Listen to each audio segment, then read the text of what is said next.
Okay, nice people. Today we're going to talk about why we break the middle matzah.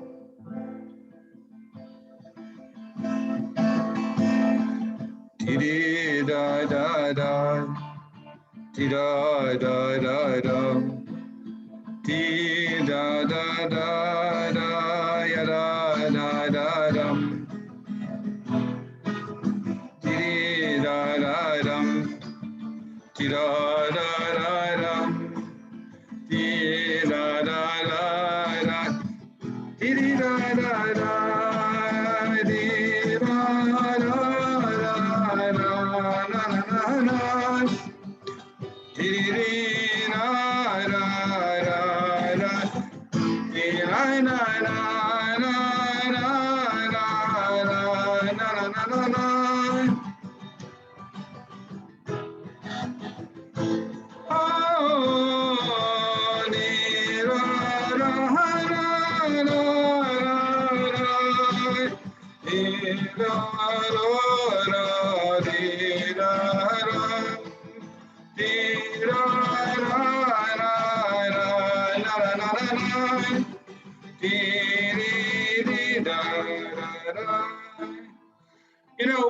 Of course, if we want to get to where we want to go, we have to have our eyes open, because otherwise we're not going to be able to see where we're going.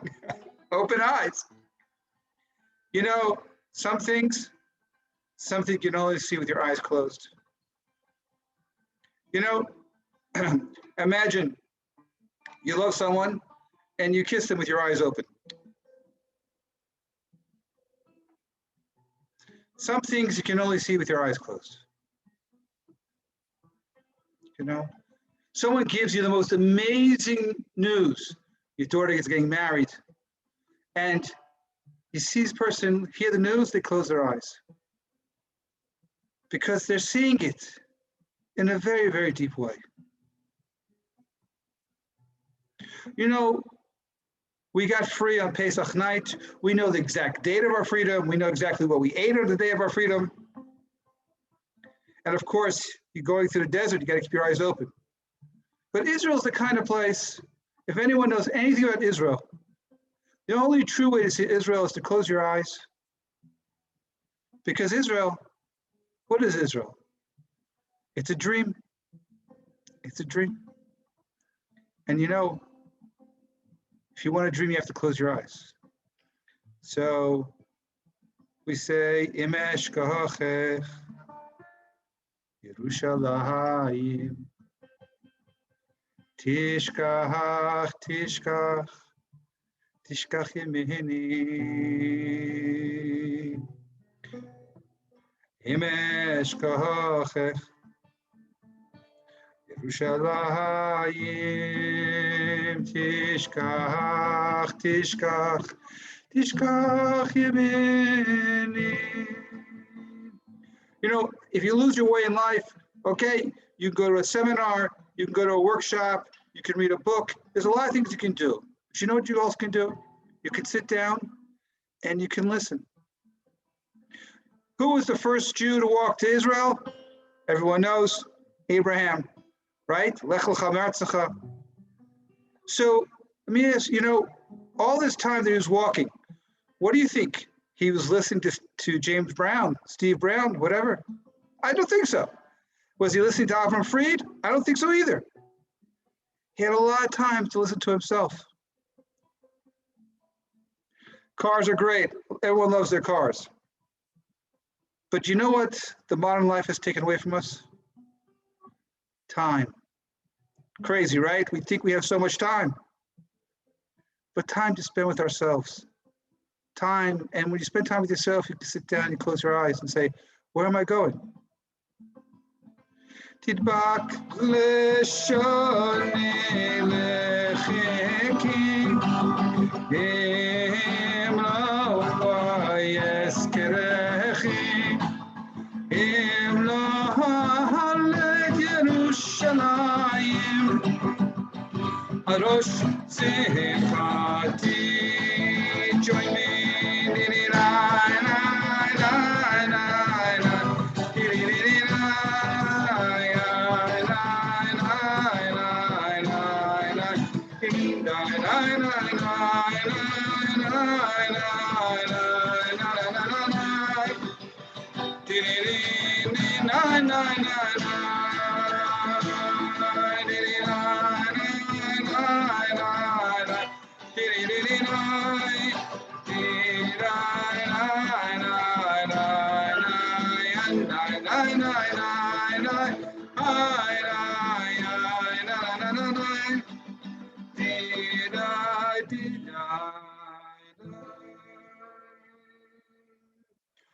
Okay, so here we are. And first, the most important story I have to tell you about matzah. You know, they invented machines to make matzah, and this was a big thing because there's a whole argument. Is the machine's kosher? Maybe the machine's just super kosher. So they invited Rabbi Author to come check out the machines to see whether or not if they're kosher or not. And so he goes around the whole factory with the man. It's a 3-hour tour, and he sees everyone working by the machines. And it's 3 hours, 5 hours. He checked it all out and to make sure that all the stringencies were kept, and the matzah is kosher, it's super kosher, it's amazingly kosher. So when it's all over, they're sitting, and so the owner of the factory says to Rabbi Author, this is back in the end of the 19th century, he says to him, okay, please write a little note, let everyone know that the matzah is kosher. He says, I can't. Why not? You see, I fulfilled every stringency. It's kosher, it's super kosher. He says, I can't because this matzah was baked with the blood of Jews. He says, what are you talking about? He says, this matzah was baked with the blood of Jews. I can't. He says, what do you mean? He says, your workers. They're not allowed to sit down. They're not allowed to take a break. They're not allowed to have water. They're not allowed to eat anything. He says, your matzah is not kosher. You know, I'll tell you an amazing thing about our tradition. You can do every mitzvah in the world, and believe me, you'll get into heaven. It's true. But you know what? You won't bring the Mashiach. You won't bring the Messiah. Because you know what? You can't fake it. I mean, you can fake it, but not in front of God. Okay, so here we go. Now, this is really an incredible teaching about, everyone knows that we have 3 matzahs at the Seder plate, right? And we all know that these 3 matzahs, each one has a name, right? The top one is called the Kohen. The middle one is called Levi. The bottom one is called Yisrael. These are the names of the matzahs. Okay, so everyone knows that when it comes to time to break the matzah, which matzah do you break? The top one, correct? No. The bottom one? No. The middle one. Why the middle one? Why do we break the middle matzah? And what's the matzah called? The Levi. Why is it dafka? Why especially the middle matzah is broken? Okay, stay with me. Once we know why the middle matzah is broken, we'll also know there is one article of clothing that Hasidim do not wear. Which article of clothing do Hasidim not wear? Anyone know? Ties. They don't wear ties. Why don't they wear ties? So here we go. To understand this, we understand that the Israelites, the bottom matzah, when they came to the temple, what were they doing? They were praying. They were talking. What were the Levim doing? There were 15 steps, right? There were 15 steps that went up from the Israeli section, that went up to the 2 gates of Nicanor. And on these 15 steps stood the Levites, Levim, and they sang, right? And if you look in the book of Psalms, you'll see that there are Shir Ma'alot, the song of ascents, the song of going up. How many Shir Ma'alot are there? 15. So in each one they sang, and then the doors of Nicanor would open up, and they had like these 2 long benches, and there were more Levim standing there. And this opened up into the area where the priests were, and they were doing the sacrifices. You had the Israelites who did the talking, the praying. You had the Levim who did the singing. And then you had the Kohanim, who most of their work was done in silence. In fact, if their thoughts were not in the right place during the sacrifice was not considered a sacrifice. It's called pigul. So now that we have this information, which is broken? The Levim, the song is broken. So now, let us understand this a little better. There are 5 levels to the soul, of which I'm not going to talk about all 5 right now, but the 5 levels also correspond to the 5 books of Moses, which also correspond to the 5 senses that we have. Okay, so we have the most basic level of our soul, which is nefesh, nefesh is our physical soul. Physical soul corresponds to the Israelites. Then we have our emotional soul. The emotional soul is called ruach, which means spirit. That corresponds to the Levim. And then we have the 3rd level of the soul, which is called neshama, which corresponds to Kohanim. That's our intellectual soul. To have a better understand what this means, 3 levels of the soul, it means that if someone has a calling on the level of a nefesh, if I have a calling to do something in my life, that means I have a physical calling to do something. So to understand this correctly, that means what kind of profession would I have if I had a physical calling? My profession might be a fireman who does something very important, but does something very important in the physical world, or sports teacher, or even maybe a physician who's very involved with the physical world. If someone has a special calling on the level of ruach, spirit, the Levim, then probably his profession would be something that deals with the emotions, maybe a psychologist. And for right now, the 3rd level, even though there are 2 more, is called neshama. And if someone had a calling from the level of neshama, of the intellect, they might be a teacher, maybe a rabbi. Okay.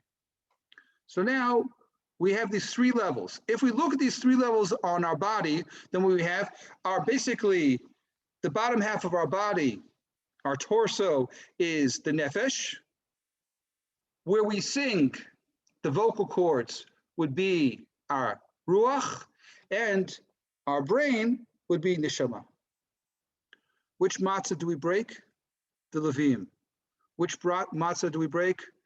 The emotional level. Which matzah is broken? The voice of the vocal cords. You see, what it means to be a slave means is that I can't sing.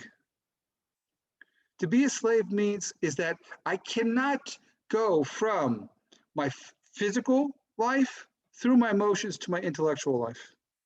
I'm disconnected. And so we break the middle matzah is because to be a slave means I'm disconnected from who I am.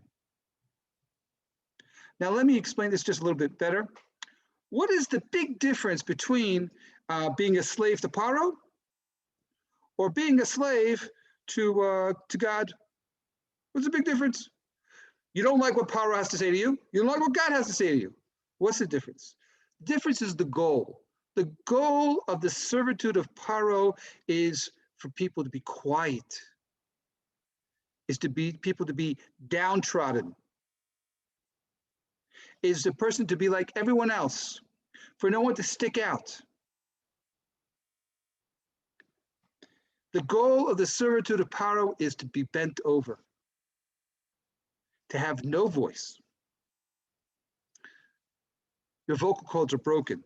The middle area, the Levim, the song is broken. What is the goal of servitude to God? To stand tall, to have your voice, to use your voice. The goal of the servitude to God is to do what you have to do in this world, to stand out, to bring uniqueness to the world. So now, as we bring this all together,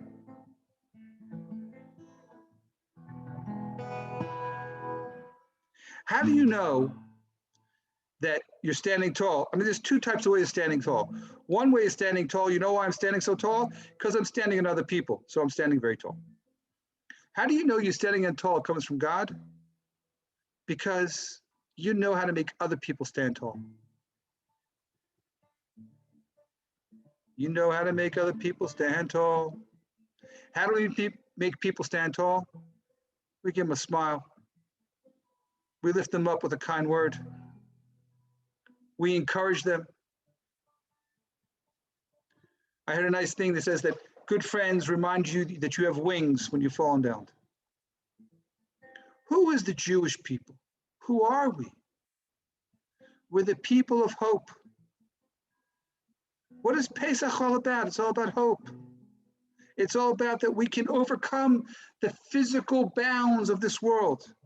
We can overcome the natural political regimes of this world. We can overcome the natural order where might makes right. Pesach is all about that freedom, and that we can bring freedom to the darkest places. So when by saying, God says to an angel, I need you to bring light to the world. What does the angel do? Brings light to the world. So then the angel says, God says to the angel, listen, now it's time to bring darkness to the world. So he brings darkness. So angels are such heavenly beings. What's special about a human being? Because it's only a human being that can transform the darkness into light. Angels can't do that. And so what do we say? We say that we can bring hope to hopeless situations, that we can bring freedom where there isn't freedom. There's a reason why so many Jews were always at the forefront of social revolution, because they're Pesach Jews. So especially now, before Pesach, it's a time to reconnect to ourselves. It's a time to close our eyes and to hear our voices, hear, where do I need to go? It's a time to lift ourselves up, and it's a time to lift other people up. And especially it's a time to give the taste of matzah, that people need that taste. It's the taste of hope. It's the taste of hope.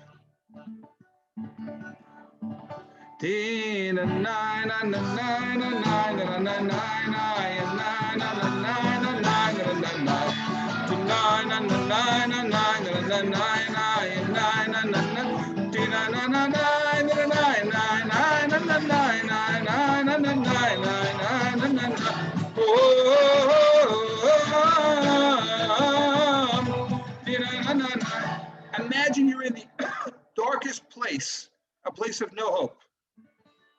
And then someone starts singing. What do you feel? Hope. That's why the matzah is broken, because it reminds us that when we don't sing, when the vocal cords are broken, when the Levi and the one that sang, then there's no hope. And that's why it's so important, it's so crucially important. There are chazanim in shul that lead the prayers, and you know what happens when they start singing? Other Jews start taking out their hatchets. They want to kill them. Because, it's too long. We have to sing. We have to sing. We have to sing and bring hope to ourselves and bring hope to the world.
na, na.